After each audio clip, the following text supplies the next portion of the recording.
Hi, good morning, may buntag, Kariton Guy, live here dito sa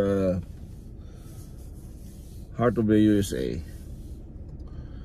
Talakayan natin for today, di ba? Nakikita na natin ngayon ang sistema,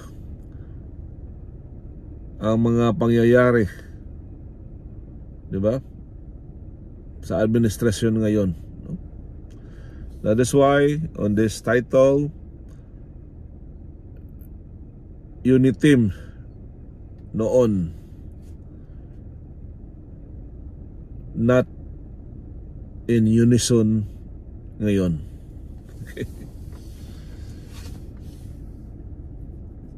Dati kasi, di ba? Maraming mga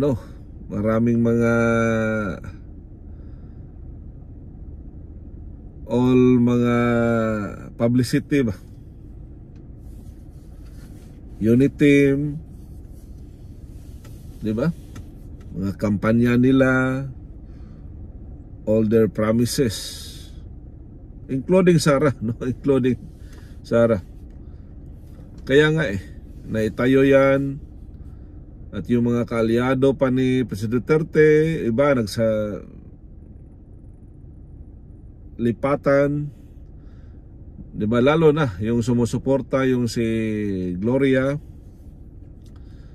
At yun, nabuo yung Uniteam. Pero dito natin makikita kaya nga Uniteam sa pangalan lang, no? At ito yung nakikita ko before. Kasi hindi sila unison ngayon.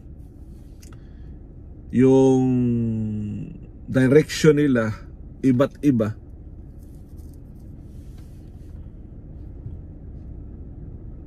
Kasi nga iba't iba yung agenda nila. Not unlike, no, ni President Duterte, ni Tatay Digong, di ba? And he is very firm sa kung ano yung mga promises niya. 5 lang yun, di ba? Yung droga, lahat-lahat,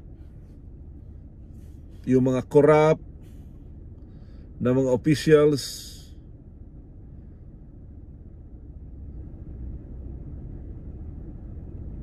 at nabigyan talaga niya diin, nabigyan na talaga niya ng magandang direksyon yung bayan natin. At hindi niya kailangan all the alliances, lahat-lahat, di ba? Kasi yung tao kasi wala pa yung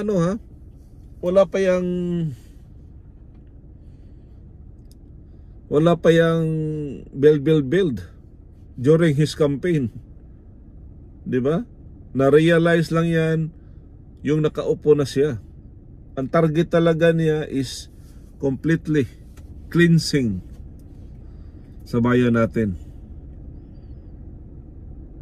At kung sino yung hindi nila na dama, hindi nila na feel yung lipunan nila, yung barangay nila, yung sitio nila, yung bayan nila,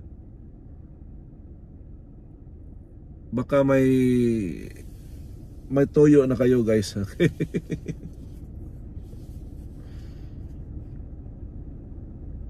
Biruin nyo, sinimula niya sa kanyang mga masasabi nating kabinete, and even on the generals na ma-involve sa droga, lahat-lahat. Biruin nyo, walang sino mang leader buong mundo siguro binira in front of the media. Binira, binabasa kung sino yung mga mambabatas, sino yung mga mayor, sino yung mga kongresista, to the barangay level.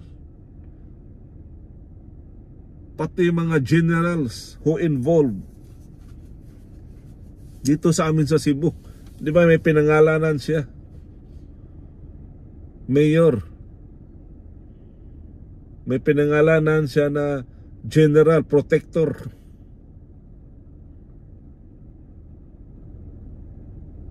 At ito yun, guys.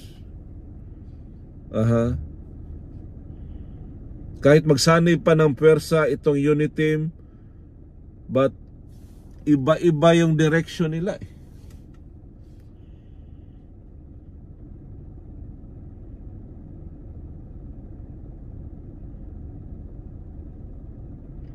No question ha, kung itong si BBM,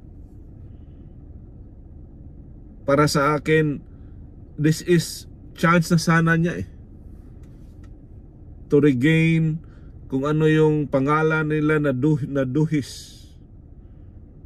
Pangalan na during the people power. Ito sana eh, to regain yung pangalan ng tatay niya, na para sa kanila walang ginawang masama. Of course, at that young age, alangan naman no, na ipakita sa tatay niya lahat-lahat no. At that young age, may malay na sila ng mga anak kung ano yung nangyayari sa bayan. Diba? They are enjoying the Malacanang. That is why no wonder sa kanilang akala walang masamang ginawa. Pero proven, no? Kasi merong mga kaso eh, not only sa Pilipinas but also all over the world, even the US. Kaya nga bumalik sila sa Pilipinas kasi may kaso sila sa US. And right now, because of the presidency, yun,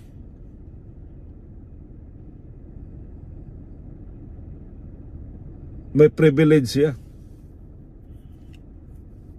as leader of the nation.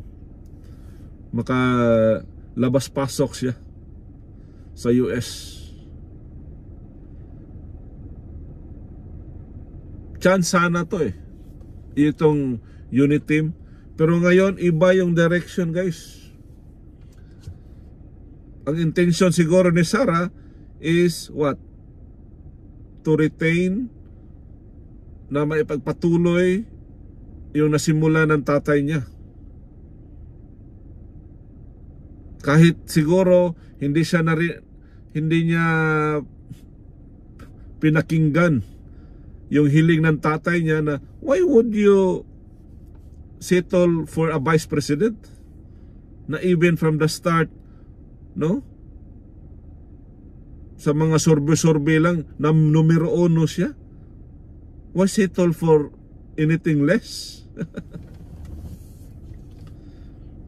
Hindi nakinig yung anak eh, si Sara eh.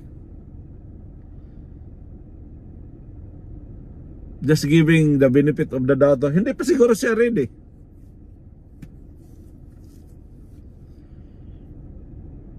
At ito yung rason bakit hindi na ipagpatuloy ni President Duterte yung pagka-senador niya, no? Kasi meron siyang partido at ayaw niya, no, banggain mismo yung anak. Pangit, no? At biruin nyo, guys, ang ama pa yung nagsakripisyo para sa anak.